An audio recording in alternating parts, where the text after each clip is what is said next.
les gars, où sommes-nous? Fantasyland. Bon, j'ai pas pris avec moi de harnais ni de petites caméras, donc je vais pas savoir vous filmer dans toutes les attractions. Mais on va faire ensemble le tour du parc, je vais vous parler un peu des attractions, et voilà. On commence, il est 9 h du matin, on commence fort par la Mystery Tower. C'est un peu le Dalton Terror de Walibi, mais c'est de Fantasyland.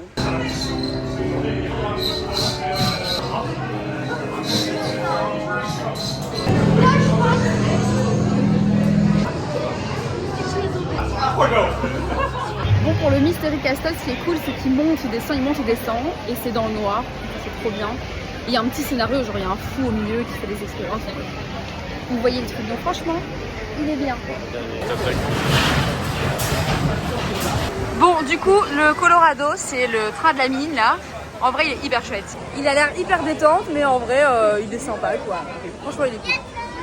On lui met la note de combien sur 10? Un bon 8, hein. Un bon 8, voilà. Le parc, vous verrez, il est assez petit, mais du coup, il est fait comme ça sur plusieurs étages. Là, par exemple, on marche pour aller à une attraction, mais on passe au-dessus d'une autre. Là, vous avez une attraction, et là, vous passez au-dessus d'une autre. C'est vraiment... Attendez, je vous montre. C'est sur plusieurs étages, quoi. Voilà. On fait un petit moment calme entre les grosses attractions. Le parc est divisé en 7 zones, et dans chaque zone, il y a la musique, le décor et la nourriture. Donc, c'est une immersion totale par zone. C'est hyper chouette. Ici, je suis dans la zone Roxburgh, je sais pas trop comment ça se dit, c'est un peu futuriste.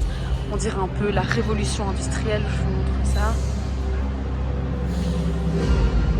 On a un restaurant ici qui est celui dans lequel je vais manger, qui a l'air hyper chouette.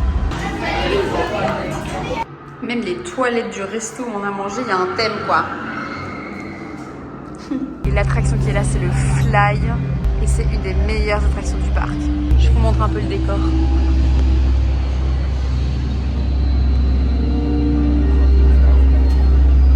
Dans chaque zone, il y a ces musiques, ces bruitages.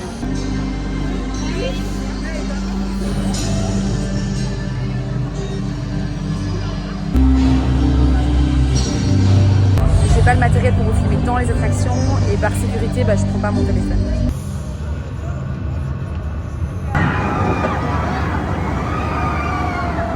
Et je sais pas si vous saviez, mais le parc il a été construit dans une ancienne mine. Il fait exactement 28 hectares. Donc je disais tout à l'heure que le parc est pas très grand. Il est quand même grand, mais pour un parc d'attractions, voilà. Et il est hyper bien agencé, quoi. Ici, du coup, la deuxième partie, c'est la partie de Berlin. Donc, vous avez tous les trucs pour manger, les décors, une petite rue. Et là, regardez ce qu'on va aller faire, un petit truc détente pour digérer. Les mots sans chocolat. Petite attraction pour digérer. Je sais pas si vous voyez où je vais en venir. Petite attraction des familles, c'est en 3D, les lunettes.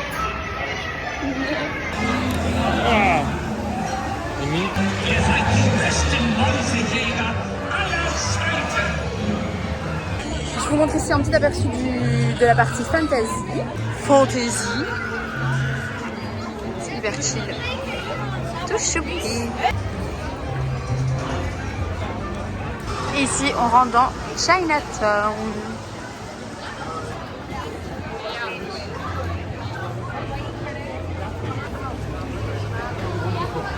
Il paraîtrait que la River Quest, donc celle qu'on va faire, a été élue une des meilleures attractions aquatiques du monde.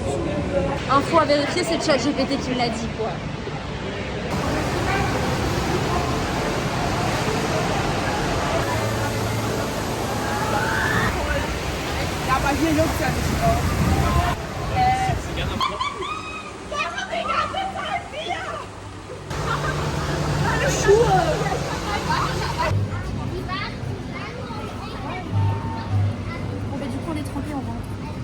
Sachez qu'il y a des tickets à 28 € à la place de 78 en juin et en juillet. Vous pouvez aller voir sur le site de Fantasyland.